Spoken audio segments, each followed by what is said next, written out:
Moorhead Spuds, who went on to play Anoka. You know now that Armstrong beat them. And the Falcon Law Machine was planning to chop dice and even julienne the Moorhead Spuds in that game. And the advantage started early on for Armstrong. As you can see right here, the Armstrong Super Falcon team invading the scorer's table, trying to help the Falcons off to an early lead. Well, as far as the first point was considered, it didn't help. Moorhead got it right there. You saw it here on Hey Coach. That's the only point they got the whole game. Armstrong started off with Kristen Axel on the serve. Perfect example of what Armstrong can do right here. Couple to Dilla to Stockman. Bingo, it is all over with. Armstrong goes off to a big lead. Same combo once again this next time. Once again, it is Dilla with the set, and this time backwards overhead, and Stockman again takes the varnish right off the floor. Armstrong's serve kept Moorhead guessing in the game. Rhonda Kotke finishes it off right here for the Falcons as they breeze to a 15-1 win in game one. Right there, there it is. Armstrong comes out, though, a little bit flat in the second game. 15-1, what can you expect? Moorhead, they're scrapping a little bit over on the bench between games, trying to get things going. They're trying to make a game out of it, and that's exactly what they did in game two. They're down 1-0, but the Falcons, well, they fought back. Moorhead came out to a 5-0 lead, but Armstrong did not give up. Kim Stockman made it 5-4 on that hit. But the Spuds came fighting back, challenging the Armstrong front row. They did not give up along the front row the whole game. Armstrong could not ward off that early deficit, and Coach Denny Erickson calls for a timeout as they are down 8-4. He gets it. Help it did a little bit, but Moorhead was just too far ahead too early for Armstrong to catch up, and they take game two by a final score of 15-8, and you can tell Armstrong going right to the end with a hard shot. It was a little long, and Moorhead took it. So which meant that games were tied at one game apiece. The pressure was on Armstrong, and whenever the pressure is on Armstrong, look out. The Falcons calmed down, regrouped, and came out in game three, and they were ready to play some volleyball and go on to the championship round. Again, Kristen Axel on the serve. The junior with the serve rattled off 4 straight, and Armstrong was up 4-0. Things are awfully tough when Axel has that serve. Once again, Lori Fredrickson doing her work here with a right-handed crunch, and holy smokes, look at that one go.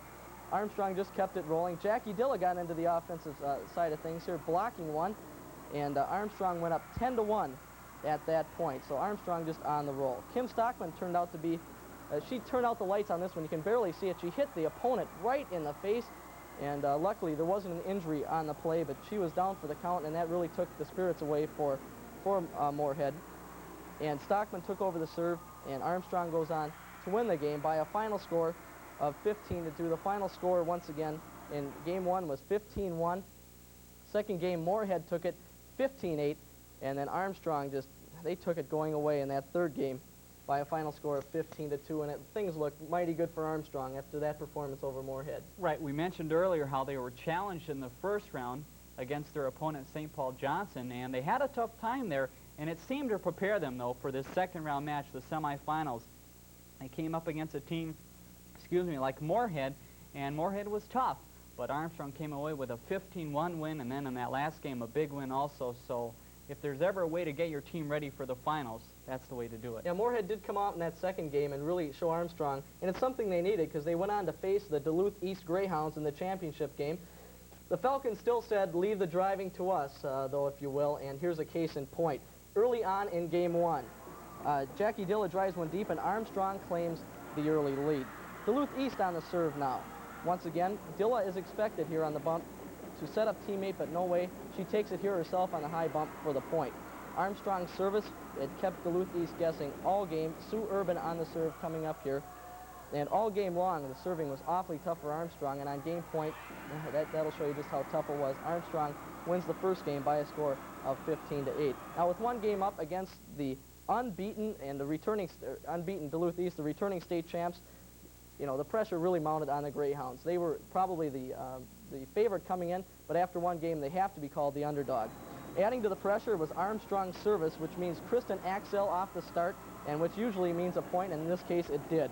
Duluth East on the serve salvages a point, but Jackie Dilla salvages the point here as she challenges him along the net. No problem here, just another day at the office as Kim Stockman bruises the arms of one of the Hounds there along the nets.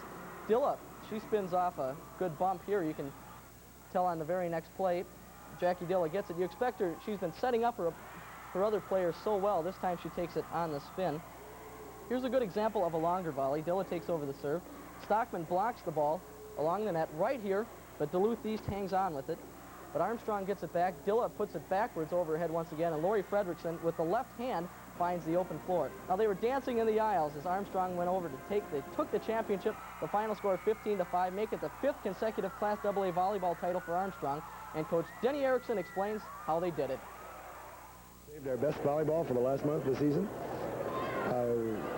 They all just performed superbly. I couldn't have asked more out of any of them. They played very, very well down the stretch when the going got tough.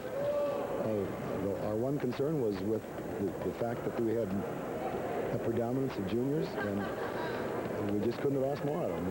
They did everything that we could possibly have asked. Did they play like juniors here in this tournament, or did they... They played like winners. I'm not sure what that means, but they certainly played like winners. Consistency of our serving was probably the most important thing for us. We tend to serve tough. And then there are games when we'll look pretty ragged because of it, because we're giving the ball back a lot, and the games tend to get dragged out.